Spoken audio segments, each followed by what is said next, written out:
Hi there, I'm Mac, author of Engineering for Cats, the book with projects you can build for your cat that includes the engineering concepts that inspired them.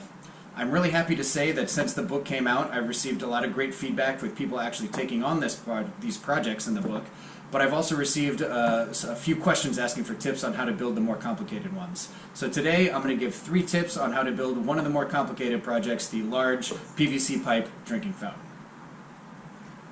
The first tip concerns the flow of the water as it gets from the top section down to the bottom. If you read the instructions in the book, you'll find that on this side we have embedded a water filter, which will make for a nice transition. The water will flow very quietly down this side.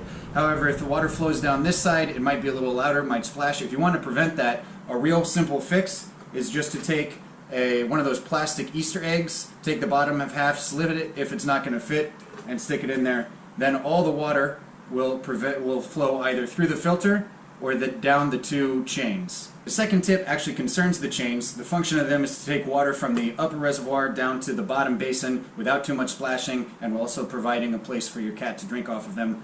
In the book, I recommend that you use a plastic-coated chain of some sort, and you will be able to get that to have the water run down smoothly down a chain without it splashing out and causing a wet spot on your floor. But it is kind of hard to calibrate. You need to make sure the right amount of water is flowing over them and that the openings are nice and smooth. It's a simpler version of that if you want to go through the back and forth of getting the chain to work.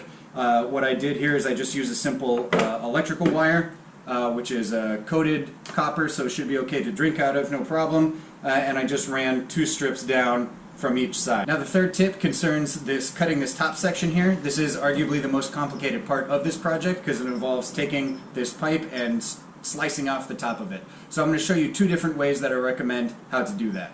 We're going to start with just our section of pipe, and the first thing I'm going to do is I'm going to mark off what material I want to remove.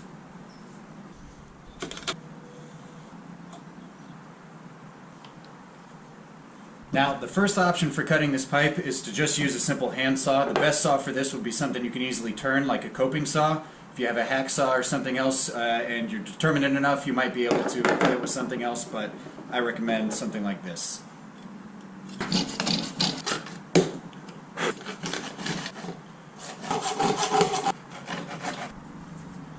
So you can see I'm progressing along with this cut. For the second half of this piece, I'm actually going to use the second method that I recommend in the book, and that's using a rotary tool, something like this with a cutter on the end of it. For this, it's going to be a little bit more dangerous, so make sure you know you're comfortable using this tool, that you let the cutter do the work, and you use all your safety gear, such as safety glasses.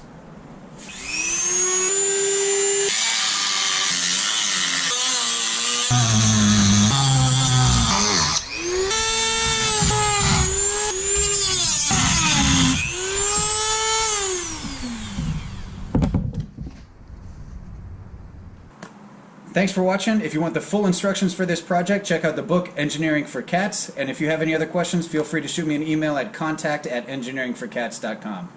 Thanks.